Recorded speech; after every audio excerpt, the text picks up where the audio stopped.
అందరికీ నమస్కారం, మీకు నమస్కారం. అంతే.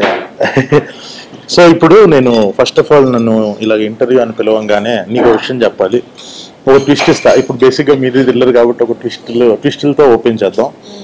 మ్యాటర్ ఏంటంటే నేను అడిగాను అనమాట, ఇంటర్వ్యూ చేయాలి అది ఇది అనగానే, ఇప్పుడు ఏముంటాయి గురువు క్వశ్చన్లు అనగానే there are 2 types of interviews అనమాట. సో ఒకటి ఏంటనంటే సినిమా గురించి తప్ప అన్ని పర్సనల్ గురించి, వాళ్ళ వెనకాల ఉన్న కాంట్రవర్సీల గురించి, వీటి గురించి మాట్లాడే పంచాయతీ ఒకటి. సో అవన్నీ నేను ఇటు మాట్లాడతాను, సినిమా గురించి ఇటు మాట్లాడతాను. సో ఇంకొకటి ఏంటి అని అంటే అచ్చంగా సినిమా గురించే మాట్లాడటం. ఇప్పుడు సినిమా గురించి మాట్లాడాల్సింది వచ్చేటప్పటికి మనకి ఎట్లా ఉంటుందంటే, మీకు ఎలా ఉంది తనతో వర్కింగ్ ఎక్స్పీరియన్స్, నీకు ఎలా ఉంది ఆయనతో వర్కింగ్ ఎక్స్పీరియన్స్, ఈ కథ ఎప్పుడు చెప్పారు, ఏ లొకేషన్లో చెప్పారు, ఏమనిపించింది, ఇవి వస్తాయి క్వశ్చన్లు అని చెప్పి, ఇలా కాదు నేను సినిమా చూసి మాట్లాడతాను అని చెప్పాను. సో నేను సినిమా చూసాను అనమాట ఆల్రెడీ. అది పరిస్థితి. నేను సినిమా చూసా. ఎందుకు ఏ పెద్ద భూత ఏంటి నేను చూడకూడదు ఏంటి సినిమా? లేదు చెప్పాలి, అలా చెప్తే బాగుంటది కదా అని. అంతే. ఎవరికి బాగుంటది సార్? నాకు బాగుంటది కదా. చూసాను. నేను ఎప్పటి నుంచి అడుగుతున్నాను, 1 month నుంచి అడుగుతాను, చూస్తానని. ఓకే. నేను ఇంకా ఫైనల్ కాపీ రెడీ అవ్వలేదు అని చెప్తున్నాను. ఓకే. అలా ఏం లేదు, మన ఇంటర్వ్యూ బాగా రావాలని చూపించాను. సరే, ఓకే. మన ఇంటర్వ్యూ మొదలు పెట్టేటైతే మీరు ఎంతైనా ఒకటే అన్నా కదా. సో ఫస్ట్ ఒకటి చెప్పు నాకు. ఫస్ట్ నాకు ఈ పోస్టర్ చూడంగానే ఆడపిల్లనే అయితే ఏంటంట. సో ఇది నీ ఐడియానా డైరెక్టర్ ఐడియానా? ఇప్పుడు నీ ఉద్దేశంతో రాసుకున్నావు ఆడపిల్లనే అయితే ఏంటంట అని. అంటే ఈ వర్డ్స్ డైరెక్టర్ గారిదో లేదో నాకు తెలియదు, కానీ ఐడియా డైరెక్టర్ గారిదే. బట్ ఐ థింక్ దాని తర్వాత నన్ను చూసి, నాతో వర్క్ చేసి, క్యారెక్టర్ది నాది రిలేటబిలిటీ చూసి అది పెట్టారేమో అని నేను అనుకుంటున్నాను. మీరేమంటారు? 100% స్క్రిప్ట్ లెవెల్లో ఈ డైలాగ్ లేదు. Okay okay. అంటే ట్యాగ్ లైన్ లేదు. ఓకే. బట్ వర్కింగ్ టైంలో క్యారెక్టర్ని ఎలా ప్రజెంట్ చేద్దాం ఆడియన్స్ కన్నప్పుడు ఐ థాట్ సౌమ్య అనే క్యారెక్టర్ని ఇలా సమ్మరైజ్ చేయొచ్చు అని అనిపించింది. యాక్చువల్గా నిజం చెప్పాలంటే సౌమ్య గారు చాందిని కూడా అలా సమ్మరైజ్ చేయొచ్చు. Okay okay. సౌమ్య కన్నా చాందిని ఎలా డిఫైన్? ఆడపిల్లని అయితే ఏంటంటే అన్నది సినిమా మధ్యలో సౌమ్య క్యారెక్టర్ని జనానికి ఎలా ప్రజెంట్ చేద్దాం అనుకున్నప్పుడు can we summarize her in a single line అన్నప్పుడు వచ్చిన ట్యాగ్ లైన్ అనమాట. But I have to say that it's just not Soumya's tag line, it is also Chandini's tag line. ఆడపిల్లనే అయితే ఏంటంట అన్నది it's also her tag line. So అయితే ఇప్పుడు మీరు ఒక్కొక్క క్యారెక్టర్కి ఒక్కొక్క నేను సరిపోనా అని చెప్పేసి వశిష్ఠ క్యారెక్టర్ పోస్టర్ కానీ, అశురెడ్డికి ఒకటి అదేంటిది నా బాడీ సూపర్ డీలక్స్ కదా, నా బాడీ సూపర్ డీలక్స్. సో ఇలా డిఫైన్ చేసుకుంటారు కదా. సో ఇప్పుడు ఫస్ట్ ఒక ఏవం అనే సినిమాని ఫస్ట్ లుక్ పోస్టర్ దగ్గర నుంచి ప్రొజెక్ట్ చేస్తున్న విధంగా దీన్ని డే 1 నుంచి మీరు ఒక ఫీమేల్ ఓరియంటెడ్ సినిమా లాగానే చూసారా? లేదండి, అంటే ఐ డోంట్ నో సందీప్, ఈ ఫీమేల్ ఓరియంటెడ్ థ్రిల్లర్ ఈ వర్డ్స్ తర్వాత వస్తాయి అనుకుంటా. నేను ఫస్ట్ రాసింది కథ. ఆ కథ రాసినప్పుడు నేను ఇంట్రోల్ బ్యాంగ్ ఇలా ఉండాలి, ప్రీ క్లైమాక్స్ ఇలా ఉండాలి, క్లైమాక్స్ ఇలా ఉండాలి అని రాసుకోలేదు. సౌమ్య, యుగంధరు, అభి, ఆషు అన్న క్యారెక్టర్ క్రియేట్ చేసుకుని ఆ క్యారెక్టర్లతో కూర్చుని భోజనం చేసి, డైన్ చేసి, వాటితో వాకింగ్ చేసి నా మనసులో ఇదా. సో క్యారెక్టర్స్ని పూర్తిగా డైజెస్ట్ చేసుకున్నాను. So I know so much about Soumya. తన నానమ్మ నుంచి నాకు హిస్టరీ ఉంది. సో నేను కథ రాసినప్పుడు ఆ ఇనీషియల్ ప్రిమైజ్లోకి వెళ్ళిన తర్వాత what would Soumya do, what would Yugandhar do, what would ఆషుడు అన్న క్వశ్చన్ నేను వేసుకుని ఆ క్వశ్చన్ ఆన్సరే నా నెక్స్ట్ సీన్ అవుతా వచ్చిందనమాట. సో అందులో ఆ సీన్లు క్లియర్గా రావాలంటే clear definition of the character చాలా అవసరం. So character is a very diverse complex thing, but you have to condense it to something to a clear motive of the character. So ఒకలా చూస్తే కనుక ఈ ట్యాగ్ లైన్సే కాదు అవి, ఆ క్యారెక్టర్ మోటివ్స్ కూడా అవి. హారిక నా బాడీ సూపర్ డీలక్స్ ఎందుకు అంది అన్నది ఆ క్యారెక్టర్ మోటివ్ అది. అలాగే యుగంధర్ నేను సరిపోనా అన్నది హిజ్ మోటివ్ ఆల్సో. సో అలా వచ్చినాయి. అంటే ఒక రకంగా చెప్పాలంటే అలవోకగా వచ్చినాయి. నేను ముందుగా పోస్టర్ ఇలా డిజైన్ చేద్దాం అనుకుని చేసిన పని కాదు ఇది.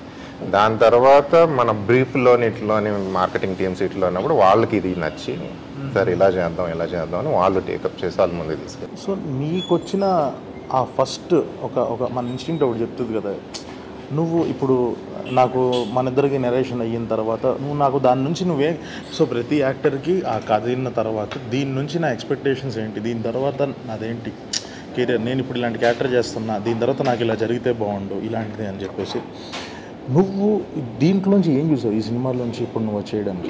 I still remember basically narration అవుతున్న లెట్సే ఒక 60% 70% పాయింట్లోని is when I realize that I want to do this film. ఈ సినిమా చేయాలి అని నాకు ఆ టైంలో అనిపించింది. There are couple of unexpected points. మనం సినిమా ఒకలా వెళ్తుంది అనుకుంటాం. నేను చాలాసార్లు ఏంటంటే స్టోరీ నేను ఎలా వింటానో నీకు కూడా తెలుసు. సో అది ఇన్వాల్వ్ అయితే విజువలైజ్ చేసుకుంటున్నప్పుడు నాది ఒక ముందు నెక్స్ట్ 1-2 సీన్స్ ప్రెడిక్ట్ చేయడం ట్రై చేస్తూ ఉంటాను నేను వింటూ ఉన్నప్పుడు, ఇలా అవుతుంది అలా అవుతుంది అని. చాలాసార్లు చాలా ప్లేసెస్లోని కొన్ని కీ చేంజెస్ అవుతాయి. మనం ఎక్స్పెక్ట్ చేసింది కాకుండా ఇంకో విధంగా వెళ్ళేది. అది అసలు నా మైండ్లో ఉండేదే కాదు.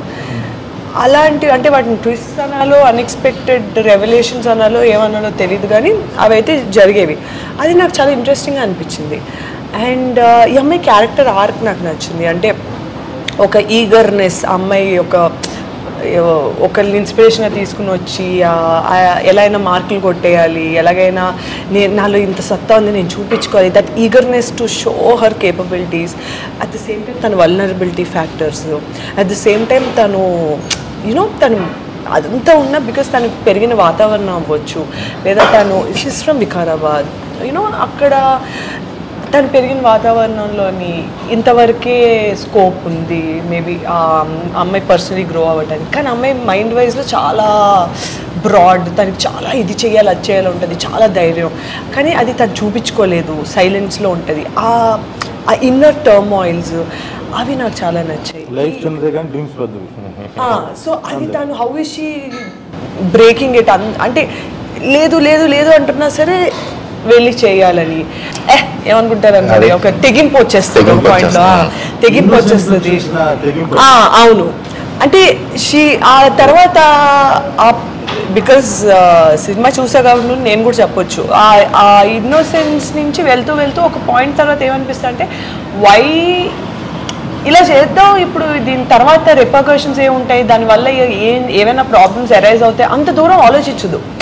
ఫాస్ట్గా చేసేయాలి, తొందరగా చేసేయాలి, మనం మార్కులు కొట్టేయాలి, ప్రూవ్ చేసుకోవాలి, నేను ఇప్పుడు ఇది ఒక కేసు సాల్వ్ చేసేస్తే అప్పుడు నన్ను సీరియస్గా తీసుకుంటారు, ఆ కైండ్ ఆఫ్ ఇది వెళ్ళి వెళ్ళి వెళ్ళి దెన్ ఫైనలీ ఒక అన్ఎక్స్పెక్టెడ్ పొజిషనింగ్లోని తను అనుకోకుండా ఒక కైండ్ ఆఫ్ ఒక క్రేజీ కేసు వచ్చి తన ముందు ఉంటుంది, ఎవరు పట్టించుకోరు.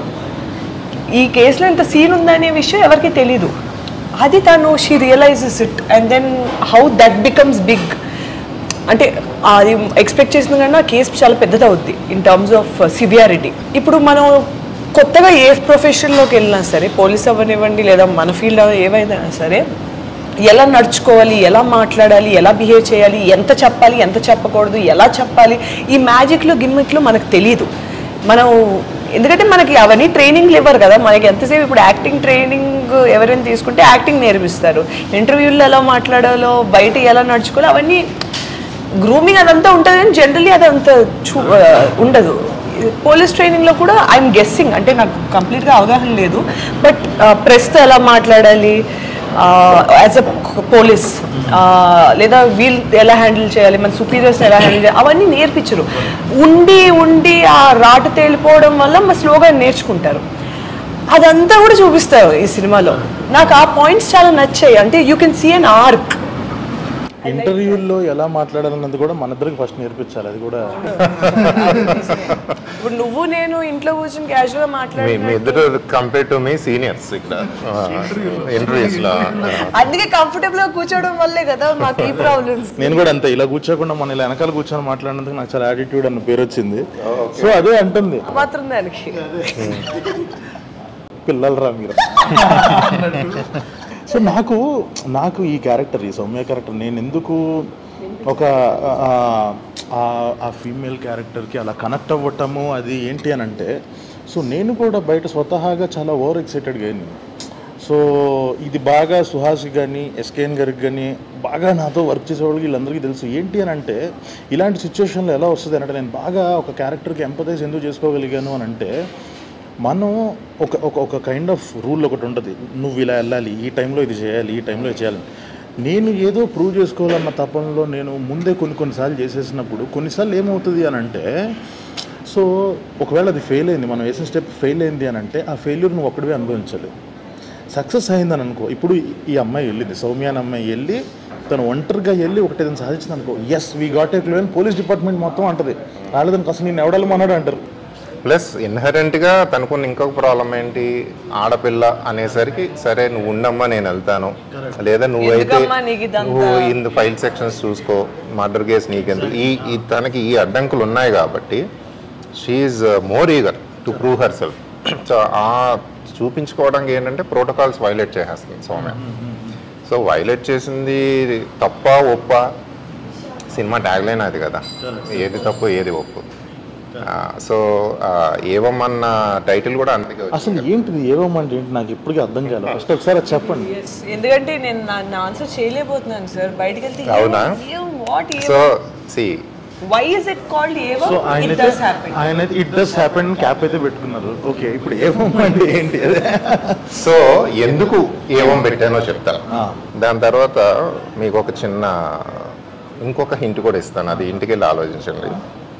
సో ఏవం అంటే ఇట్ డస్ హ్యాపెన్ అంటే ఇది ఇలా జరిగింది అంటే విచిత్రమైన సిచ్యువేషన్లోకి ఒక విభిన్నమైన మనస్తత్వాలను వ్యక్తులు వచ్చిన మూలంగా ఈ కథ మొదలవుతుంది. సో చాందిని సౌమ్యది ఒక పోరాటం, తను ప్రూవ్ చేసుకోవటం, యుగంధర్ది ఒక మోటివ్, అభికి ఒక పోరాటం, హారికది ఒక పోరాటం ఉంది.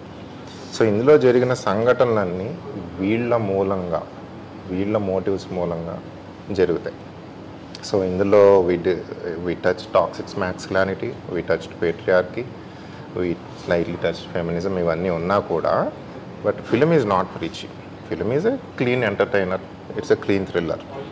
But as a story teller నేను at the end of the film I did not take any side.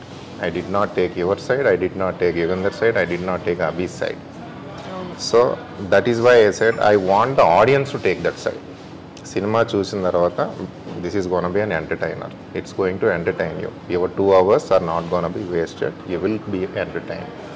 But once you are entertain there is something more to think about it. It is up to you to take that side. ఆ side మీరే తీసుకోండి. సౌమ్య హీరోనా, అభి హీరోనా, యుగంధర్ హీరోనా అన్న side మీరు తీసుకోండి. అందుకని ఇట్ డస్ హ్యాపెన్ అని చెప్పి ఏవం అని పెట్టాను. సో నాకు అర్థమైంది ఏంటంటే చూడంగానే ఇది డెఫినెట్గా వాళ్ళ యొక్క సెన్సిబిలిటీస్ ప్రకారం ఒక్కొక్కళ్ళు కనిపిస్తారు. ఎగ్జాక్ట్.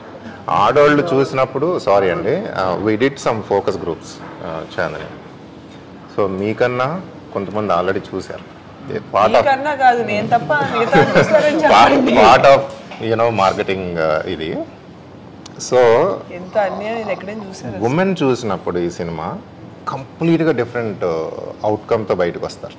వాళ్ళ emotional state is completely different from again married men చూసినప్పుడు వాళ్ళ ఎమోషనల్ స్టేట్ కంప్లీట్గా డిఫరెంట్ ఉంటుంది. అలాగే యంగ్ పీపుల్ 18 to 25 వాళ్ళు కంప్లీట్గా ఆ ఎమోషనల్ స్టేట్లో వస్తారు. But the bottom line is it's an entertainer, it will entertain you. But the take away from the film అది ఒక్కొక్కరికి ఒక్కొక్కలా ఉంటుంది. ఎందుకంటే అవన్నీ మన లైఫ్లోంచి వచ్చిన క్యారెక్టర్స్ అవన్నీ. మీకు ఒక పోలీస్ క్యారెక్టర్కి ఈ క్యారెక్టర్కి ఎందుకు దీన్ని పెట్టుకోవాలనిపించింది? సౌమ్య ఏంటంటే మన అందరిళ్లలో ఉండే ఆడపిల్ల కాబట్టి కొన్ని చేయొచ్చు కొన్ని చేయకూడదు అనేది ఒక cultural restriction by default impose అయిపోతుంది. As men we don't realize our privilege many times. So it just so happen that she's a police officer. తను డాక్టర్ అయినా అదే ప్రాబ్లము, తన ఐటీ ఇంజనీర్ అయినా అదే ప్రాబ్లము, తన క్యాబ్ డ్రైవర్ అయినా అదే ప్రాబ్లం. ఎసెన్షియలీ ఆ జర్నీ అదే. సో షీఈ్ పేట్రియార్కీతో పోరాటం. అంటే పేట్రియార్కీ అంటే మెన్ చేత బిల్డ్ అయిన సిస్టమ్స్. అది మెన్ ఏమీ ఈవిల్గా డిజైన్ చేసి బిల్డ్ చేసినవి కాదు. It just so happen the world was build by them. And సడన్గా ఈక్వాలిటీ అనే కాన్సెప్ట్ వచ్చింది. Now women have a far difficult path. So so అది నాకు ఇంట్రెస్ట్ అయింది. సో అందుకనే నాకు కథల్లో అంటారు కదా ట్రంప్ కార్డు, నా ట్రంప్ కార్డు యుగంధర్ నా చేతిలో ఉన్నా కూడా నేను రాస్తా ఉన్నప్పుడు నాకు Soumya perspective, Soumya point of view ఎక్కువ ఇంట్రెస్టింగ్. కమర్షియల్గా ఎలివేట్ చేయడానికి నాకు విలన్ ఉన్నాడు, హీరో అన్నాడు, గుడ్ అండ్ బ్యాడ్ ఫైట్ ఉంది. కానీ ఇందులో ఒక మధ్యలో ఒక అబల, ఆర్ మనం అబల అనుకుంటున్న ఒక అబల నేను వేసేస్తే తను ఎలా చూస్తుంది, తను ఎలా రియాక్ట్ అవుతుంది అనేది నాకు ఇంట్రెస్టింగ్ అనిపించింది. సో అలా అనుకోకుండా తను మెయిన్ క్యారెక్టర్ అయింది. So coming back to why Chandini, చాందినికి బై ద వే చాందిని పేరు చెప్పినప్పుడు నాకు రిఫరెన్స్ మీ మూవీ. సో కలర్ ఫోటో చూసారంటే ఆ రోజు ఇంటికి వెళ్ళి కలర్ ఫోటో చూశాను అనమాట. I loved it by the way, such an amazing attempt, very bold attempt. So colour photo చూసిన తర్వాత, కానీ కలర్ ఫోటోలో నాకు నా సౌమ్య కనిపించలా, అది ఇంకొక అమ్మాయి. సో ఈ చాందిని ఏంటి అని యూట్యూబ్లో ఇంటర్వ్యూస్ కొడతా అంటే ఇలాగే ఒక వెరీ ఆర్గానిక్, సింపుల్, రిలాక్స్గా ఉన్న ఇంటర్వ్యూలో తను చెప్తాను ఇలాగ నాకు ఇలా అయింది ఇలా. That's when I saw my Soumya, oh she is the girl అనుకొని. ఆ తర్వాత we met at a coffee shop and కలిసి చెప్తా ఉన్నప్పుడు బై సెకండ్ సీనే నాకు అర్థమైపోయింది. ఎందుకంటే నేను చెప్తా ఉంటే తన ఫేస్లో ఉన్న మైక్రో ఎక్స్ప్రెషన్స్ ఇది ఫైనల్గా I was able to see the film in her face. ఎందుకంటే అప్పటి వరకు నేను రాసుకున్నాను కానీ నా మనసులో యాక్టర్ లేదు కదా. తను చూసినట్టు okay I was able to see the whole thing అన్నమాట. ఇక్కడ I have to tell you something, maybe క్రెడిటో డిస్క్రెడిటో నాకు తెలియదు. సో ఇంటర్వెల్ ముందు ఒక క్రిటికల్ సీన్ ఉంటుంది, ఆ క్యారెక్టర్ ఒక చిన్న ఒక జంప్ వేస్తుంది. నేను ఆ సీన్ లేదు దాని ముందుది. సో అది నేను ఒకలా రాసుకుని నెరేట్ చేస్తా, సడన్గా ఆగి చాందిని అడిగాను, చాందిని ఇప్పుడు సౌమ్య ఏం చేస్తుంది అని అడిగా. Chandini gave a different answer and the thing is I was so convinced with that answer. అప్పుడు నాకు అర్థమైంది ఏంటంటే okay, she understood the character probably better than me. ఇది నాకు తెలియదు, అది చెప్తా, సినిమా రిలీజ్ అయిందో చెప్తాను. చెప్పండి. So there is a critical scene, I took her perspective, then I went with that. So that's the moment. If you ask me, ఈ commercial ఇది అన్ని పక్కన పెడితే how was you convinced with Chandini అన్నదంటే that was the moment I was convinced. Yes, exactly. అవునా, the one that we discussed. Yeah. అంత చిన్నది అంత impactful గా నాకు అప్పుడు అర్థమైంది. Your able to judge it, you know journey your able to judge అనేది అప్పుడు అర్థమైంది. మేము డైరెక్టర్స్గా ఓకే ఈ సీన్ వర్కౌట్ అయ్యిద్ది, ఓకే మన ట్రైలర్లో వేసుకోవచ్చు, కమర్షియల్గా వర్కౌట్ అయితే ఒకటి రాసుకుంటాం. సో బట్ ఆ క్యారెక్టర్ని అర్థం చేసుకుంటే డెఫినెట్గా అక్కడ బిహేవియర్ అర్థమైపోతుంది ఆబ్వియస్గా.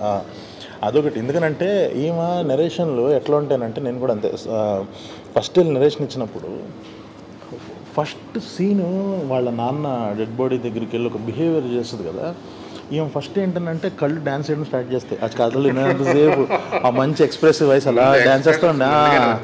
ఓకే ఏం ఎక్సైట్ అవుతుంది, నా ఫస్ట్ సీన్కి పడిపోయింది చేసేస్తుంది అన్నట్టు ఫీలింగ్ వచ్చింది. ఎక్కడో కాన్ఫిడెన్స్ తీసేసింది అంటే వన్ సెకండ్ ఏంటి నిజంగా నువ్వే రాసావు మొత్తం అని ఉంటుంది. ఎవడన్నా అడుగుతాడు అలాగా. అదే ఓకే కంటిన్యూ. ఇదేం క్వశ్చన్, దిక్కుమాలిన క్వశ్చన్. అదే. సో అలాగా. బట్ మీరు అన్నది కరెక్ట్. మీరు కాస్టింగ్లో చేసిన ది బెస్ట్ చాయిసెస్లో ఎలాగైతే ఎందుకనంటే చాలా ఇప్పుడు ఒక క్యారెక్టర్, ఒక ఫీమేల్ క్యారెక్టర్కి వాళ్ళకి బలుపు ఉంది, ఇది కొంచెం ఒక కైండ్ ఆఫ్ అంబిషన్ ఉంది ఇది అని వేరే వాళ్ళకి చాలా డైలాగులు చెప్పలేము, కానీ తినకైతే వర్కౌట్ అయిపోతాయి కొన్ని ఎక్స్ప్రెషన్స్లోనే. సునీల్ అన్న తిను ఎదురెదురుగా కూర్చొని మాట్లాడుకుంటుంటారు. It is like 1-on-1 scene. So నాకు తెలుసు ఇదేంటి, చెయ్యి మడిస్తే కండపడాలి, నవ్వితే బుగ్గ మీద సొట్టపడాలి, గాలికి జుట్టు ఎగరాలి, ఇలాగా ఒక బ్యూటీని డిఫైన్ చేసే సీన్ ఒకటి ఉంటుంది. అది it was completely different thing అప్పుడు దానికన్నా ముందు. బట్ ఏంటంటే ఆయన కౌంటర్స్కి తినిస్తున్న రియాక్షన్స్కి అర్థమైపోయింది, ఓకే ఆల్రెడీ మండిపోయి ఉంది, క్లియర్గా అర్థమైపోతుంది, ఇంకెందుకు ఈ డైలాగులన్నీ రాయటం అని చెప్పి జస్ట్ ఒక డైలాగ్తో ఉంచా. సో ఇందులో కూడా సో అలాగా తనకి ఒక వర్కౌట్ అయ్యింది కాస్టింగ్ పరంగా. మీకు కూడా చాలా సీన్లలో ఎంత అంబిషియస్గా ఉంది, ఎంత ఓవర్ ఎక్సైటెడ్గా ఉంది, ఎంత ఇన్నోసెన్స్ని కూడా కొన్నిసార్లు ఒక మనిషిని ఎంత హెల్ప్ చేస్తుందని అయింది. బట్ మీరు చేసిన ఇంకో బెస్ట్ డెసిషన్ ఏంటి అని అంటే వశిష్ఠ క్యారెక్టర్, యుగంధర్ అనే క్యారెక్టర్ ఫెంటాస్టిక్ జాబ్. అసలు అది తినేస్తున్నాడు, అసలు కనిపించినప్పుడల్లా అలా స్క్రీన్ మొత్తాన్ని తినేస్తున్నాడు తను అసలు. అంటే తన వాయిస్ కానీ, అంటే తను Kannada actor but still Telugu అంత బాగా డబ్బింగ్. ఎందుకంటే యాక్చువల్ డైలాగులు తెలుగులో రాసిమ్మనేవాడు, తెలుగులోనే చదివి తెలుగులోనే చెప్పేవాడు.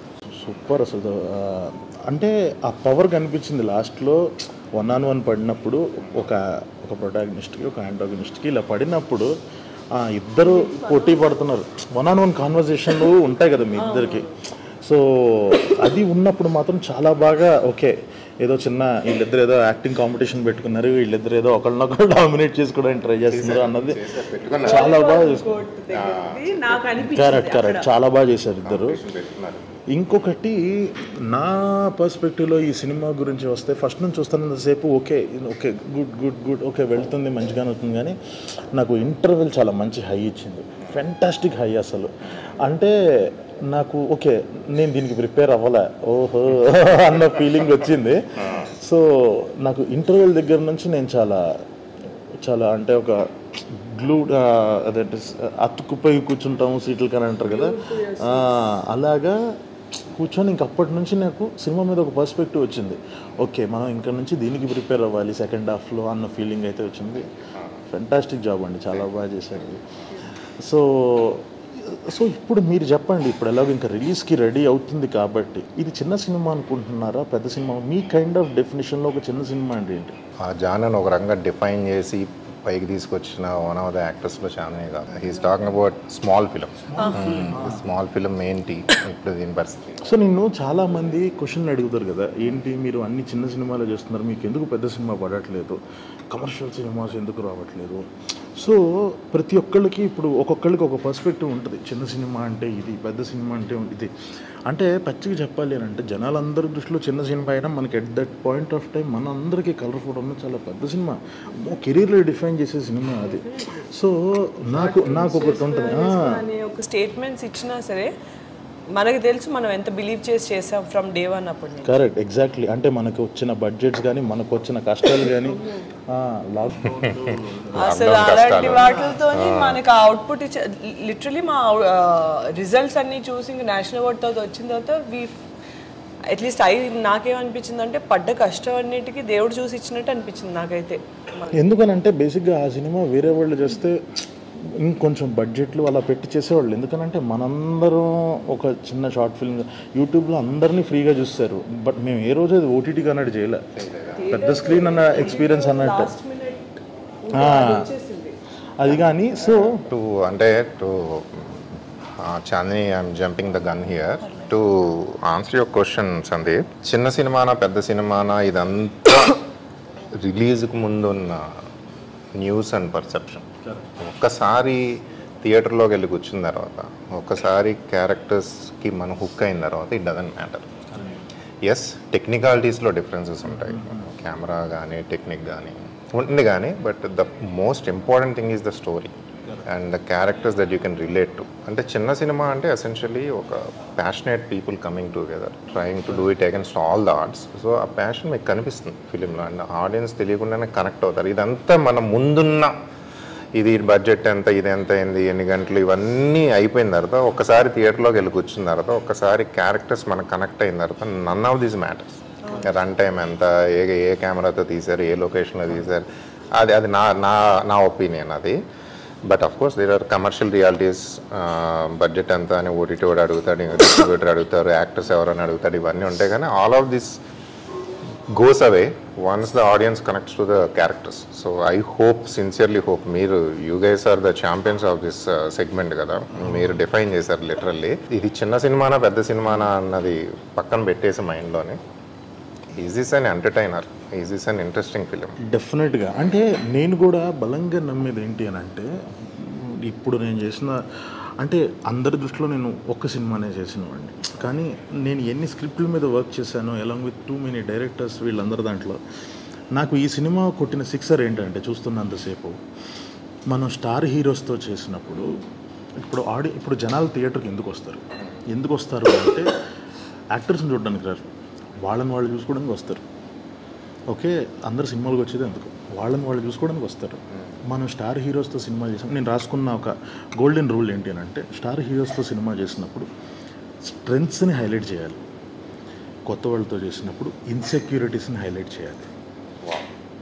ఓకే, నేను నమ్మే సిద్ధాంతం పోర్టబుల్ కోట్ బాగుంది. సో కొత్త వాళ్ళతో చెప్తా అంటే, ఇప్పుడు నేను ఒక మహేష్ బాబు గారి సినిమానో పవన్ కళ్యాణ్ గారి సినిమానో వాట్ ఎవర్ ఒక లీగ్ 1లో ఉన్న హీరోస్ అందరి సినిమాలకి వెళ్ళినప్పుడు నేను కూడా ఈయనలాగా ఏదో రోజు కొడతాను, ఎవడో ఒకరిని కొట్టాలి. They will whistle. ఎందుకు విజిల్ వేస్తారు అని అంటే, మనం చేయలేని పనులన్నీ వాళ్ళు అక్కడ చేస్తున్నారు.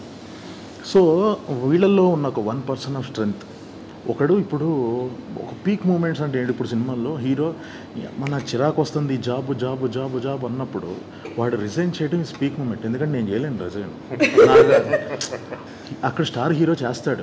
దీని అమ్మ అని ఒక బాస్ మీదకి ఒక పేపర్ సిసిరి కొట్టి బయటకు వెళ్ళడం ఈ స్పీక్ మూమెంట్ వాళ్ళకి. ఎందుకనంటే నాకున్న ఒక 1% స్ట్రెంగ్త్ని ఆడ ఒక 100% చేసి చూపిస్తున్నాడు ఒక స్టార్ హీరో. అదే కొత్త వాళ్ళతో చేసినప్పుడు వీ షుడ్ హైలైట్ ఇన్సెక్యూరిటీస్ని క్యాష్ చేసుకోవాలి. అమ్మా నేను కూడా ఇంతే నల్లగా ఉన్నాను, నేను ఇవన్నీ పడున్నా, నేను కూడా ఇంతే లావుగా ఉన్నా, వాట్ ఎవర్ వాళ్ళు పడిన కష్టాలన్నీ ఇంకొకటి రిఫ్లెక్ట్ చేస్తే క్యారెక్టర్ కనెక్ట్ అయ్యి వీడి తర్వాత ఏం చేస్తాడు అని చూసుకుంటూ వెళ్తారు. సో నాకు ఈ సినిమాలో ఫస్ట్ ప్రతి ఒక్క క్యారెక్టర్ది ఇన్సెక్యూరిటీ బాగా హైలైట్ చేశారు. సో అప్పుడు ఏంటి అని అంటే, మీరు ఇందాక అన్నట్టు సినిమాకి వచ్చి కూర్చున్న తర్వాత ఒక ఫస్ట్ 20 నిమిషాలైనా కొత్తోళ్ళైనా పాతోళ్ళైనా హీరోలైనా ఎవరైనా క్యారెక్టర్ కనెక్ట్ అయ్యేంతవరకే. ఆ తర్వాత నేనే కనిపిస్తుంటాను స్క్రీన్ మీద, ఎవరు కావాలో అది కానీ. సో ఈ సినిమాలో నాకు మై ఫేవరెట్ పార్ట్ వాజ్ ఒక లీడ్ క్యారెక్టర్ యొక్క బిగ్గెస్ట్ ఇన్సెక్యూరిటీని చాలామంది అబ్బాయిలు ఏ విషయంలో అయితే ఇన్సెక్యూర్ ఫీల్ అవుతారో అది ట్యాప్ చేసి the other side of it ప్రతి ఒక్కటి దాంట్లో. అంటే నాలో ఒక మంచి ఉంటుంది, చెడు ఉంటుంది. మంచి చెడు ఉన్నప్పుడు మనం సొసైటీ కోసం ఒక మారల్ ఇది అంతా మాట్లాడి అది చూపించేదంతా మంచి. మనలో కూడా ఉంటాడు, ఎదుటోడి మీద కోపం వచ్చినప్పుడు వాడిని కొట్టాలనిపిస్తుంది, కత్తి తీసుకొని పొడిచాలనిపిస్తుంది, కానీ మనం అది చేయలేం. సో ఈ కైండ్ ఆఫ్ విషయాల్ని అంటే ఒక మంచికి చెడుకి మధ్య ఉన్న గీతాన్ని కరెక్ట్గా ప్రొజెక్ట్ చేసిన విధానం నాకు చాలా బాగా నచ్చింది. యా, సో ఇక్కడ కూడా how this film become a big film in second half అని అంటే, నేను ఇలాగే చేయలేకపోతున్నాను, నాకు ఇన్సెక్యూరిటీస్ ఉన్నాయన్న దాంతో మొదలయ్యి అమ్మయ్య నేను చేయలేదు ఒకటి చేస్తున్నాడు అన్న ఫీలింగ్ తీసుకెళ్ళారు మీరు. అర్థమైందా? So it became a star material.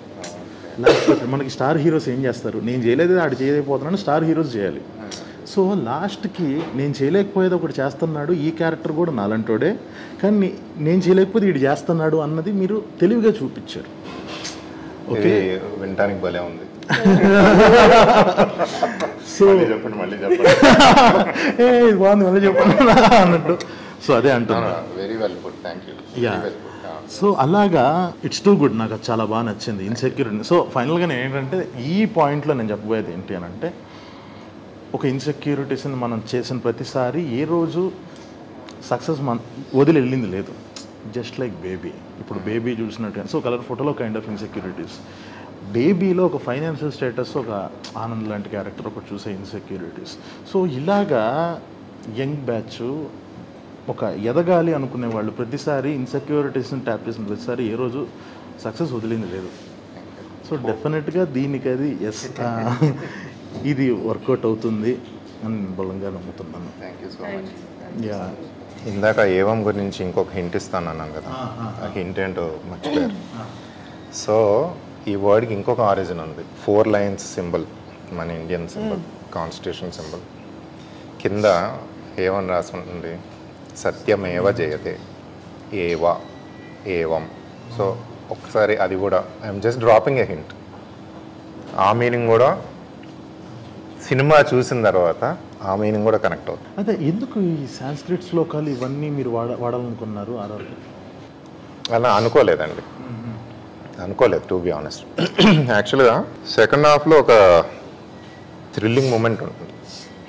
Soumya ఇన్వెస్టిగేషన్లో ఒక key moment and it's a true thriller scene, your quintessential thriller scene.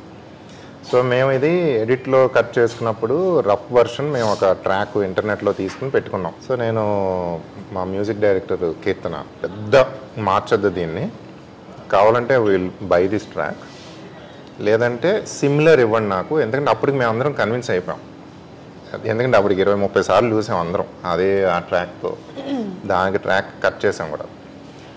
One day తర్వాత షీ కాల్డ్ మీ, సెడ్ నేను అది చేయనండి అంటే, మరి అదేంటి ఏం చేస్తారు అంటే, నేను అక్కడ ఒక శ్లోక పెడతాను థ్రిల్లర్ మూమెంట్లో, ఇదేంటి అంటే నో నో ఐల్ ట్రై. అప్పుడు ఇద్దరం కలిపి we did some research. So ఒక శ్లోకం దొరికింది, అందులో ఏవం అన్న పదం ఉంది అండ్ ఆ శ్లోకానికి ఒక మీనింగ్ ఉంది. ఆ మీనింగ్ యాక్చువల్గా reflects the psychology of both the characters, Yugandhar and Soumya అనమాట. సో అది యాక్చువల్గా ఆ శ్లోక పెడితే ఆ సీన్ ఇంకా స్పూకీగా వచ్చింది. నేను ఎప్పుడు ఎక్స్పీరియన్స్ చేయలేదు అది. అది కంప్లీట్ డిఫరెంట్ ఎక్స్పీరియన్స్ వచ్చింది అన్నమాట. సో దాంతో ఏమైందంటే it became literally the voice of the film towards the climax, it became the voice of the film. So అది అలా అనుకోకుండా వచ్చిందండి. ఇంక when it comes to title చాలా కొట్టుకున్నాం స్టార్టింగ్లో. నాకు I'm not taking any sides, ఇది ఇలా జరిగింది అన్నది అది ఉంది నాకు. ఇంకొక మీనింగ్ ఏంటంటే ఏవం అంటే ఒకటే అంటే ఏంటంటే what women are seeking, what men are seeking is at the end of the day same, both. ఏంటంటే లవ్ అండ్ పీస్, అందరూ పోరాటం. కాకపోతే the way men look for it and the way men express it is so different from the way women look for it and women express it. ఈ కాన్ఫ్లిక్ట్లో నుంచి వచ్చిన characters ఇవన్నీ ఒక రకంగా మీరు గమనిస్తే. So at the end of the day ఇద్దరూ వెతుకుతా ఉన్నది ఒకటే అన్నది ఏమని పెట్టి. యాక్చువల్గా గుర్తుందా లేదో మీకు, మీదిని గంగాది లాస్ట్లో ఒక సీన్ ఉంటుంది, అది సినిమాలో లేదు కానీ, బట్ అది that was the intention of the film అనమాట. అలాగా నేను ఆ వర్డ్స్ వెతుకుతా నాకు ఒక అలవాటు ఏంటంటే ఆ వర్డ్ రూట్స్ వెతుకుతాను. ఆ రూట్లో నాకు ఇది దొరికింది. మనం కొన్నిసార్లు అంతే, మనకు తెలియకుండానే కొన్ని రాసి కొన్ని సడన్గా మ్యాచ్ అవుతాయి, రూట్స్కి మ్యాచ్ అవుతాయి. అంటే మనం కరెక్ట్ డైరెక్షన్లో ఉన్నామని అర్థం, కంగారు పడాల్సిన అవసరం లేదు. యా అంటే ఎక్కడో ఒక హాలీవుడ్ ఫిల్మ్లో ఎవడో ఒక పెద్ద డైరెక్టర్ ఎవరో ఒకళ్ళు చేసిన దాంట్లో సిమిలర్ సీన్ తగిలినప్పుడు నేను బాగా రే మనలాంటిదే అని బాధపడటం కన్నా పర్లేదు మనం కూడా ఈ స్కేల్లో ఆలోచిస్తున్నాం మనం అన్న అదొకటి తగులుతుంది సరే, అది ఇచ్చే కాన్ఫిడెన్స్ వేరు. మనం ఒక టైటిల్ అనుకున్నాము, తర్వాత దాని ఆరిజిన్ దగ్గరికి వెళ్ళినప్పుడు అరే ముందుది వెనకది కూడా మ్యాచ్ అవుతుంది ఏంటి అసలు ఎప్పుడు అనుకోకుండా. ఎగ్జాక్ట్లీ ఎలాగైతే ఒక కథ ఆ పాత్రలను కోరుకుంటుందో, ఆ పేస్ని కోరుకుంటుందో, అలాగే కొన్నిసార్లు టైటిల్ని కూడా కోరుకుంటుంది. సో ఫైనల్గా నేనైతే చూసిన వాడిగా చెప్తున్నాను, it's a very good film. అంటే చాలా నాకు ఏదో మనం ఒక థ్రిల్లర్ తీస్తున్నామా, మనం ఇలాంటి సినిమా చేసేయాలి అని చెప్పి రాసినట్టు కాకుండా ఒక డైరెక్టర్ యొక్క వాయిస్ కనిపించింది నాకు అందులో, మీ యొక్క థాట్ ప్రాసెస్ కనిపించింది. అది చాలండి, మీరు అసలు కంగారు పడాల్సిన అవసరం లేదు. సో అందరికీ నచ్చుతుంది. అండ్ మీరు అన్నట్టుగానే డిఫరెంట్ పర్స్పెక్టివ్స్, అంటే నువ్వేం అర్థం చేసుకున్నావు ఈ సినిమాని అని అడిగిన తర్వాత నీకు నచ్చిందా నచ్చలేదా అన్నది పక్కన పెడితే, నచ్చకపోవచ్చు ప్రతిదానికి, బట్ ప్రతి ఒక్కడు ఆ సినిమాను ఒక రకంగా డిఫైన్ చేస్తారు కదా, అక్కడ తన సెన్సిబిలిటీస్ ఏంటన్నా చెప్పేసి ఈ సినిమా విషయంలో. సో ఇది ఒక క్యారెక్టర్ స్టడీ లాగా, కేస్ స్టడీ లాగా కూడా వాడుకోవచ్చు. Okay, yeah. సో డెఫినెట్గా ఎగ్జాక్ట్లీ పర్సనాలిటీ డిఫైన్ చేయొచ్చు. That's the best thing about this film. ఇద్దరికి ఆల్ ద వెరీ బెస్ట్. ఇరగదేయండి, ఇంకా ప్రమోషన్స్ గట్టి చేయండి, అంతే చేయి, ప్రమోషన్స్ గట్టి చేయండి. పాపం ఆవిడ ఒంట్లో బాగోపోయినా అంతే. So thank you so much. So మీరు సినిమా చూస్తానన్నప్పుడు కొంచెం టెన్షన్ ఫీల్ అయ్యాను, కలర్ ఫోటో డైరెక్టరు నా సినిమా చూస్తున్నారు అని. సో సినిమా మీరు చూసిన దాని తర్వాత బాగుంది బాగాలేదు మీరు అన్నట్టుగా ఇట్స్ ఏ సబ్జెక్టివ్ ఒపీనియన్. తర్వాత మన ఇద్దరికి జరిగిన డిస్కషన్ నేను చాలా బాగా చేశాను. అంటే మీరు అడిగిన questions the sensibility, I really like the sensibility. And ఇంకొకటి, you graciously offer to interview us. This is our first interview together. And actual మీతో మాట్లాడిన తర్వాత ఇంకా కాన్ఫిడెన్స్ వచ్చింది మాకు, విల్ గో అని. Thank you so much. All the very best.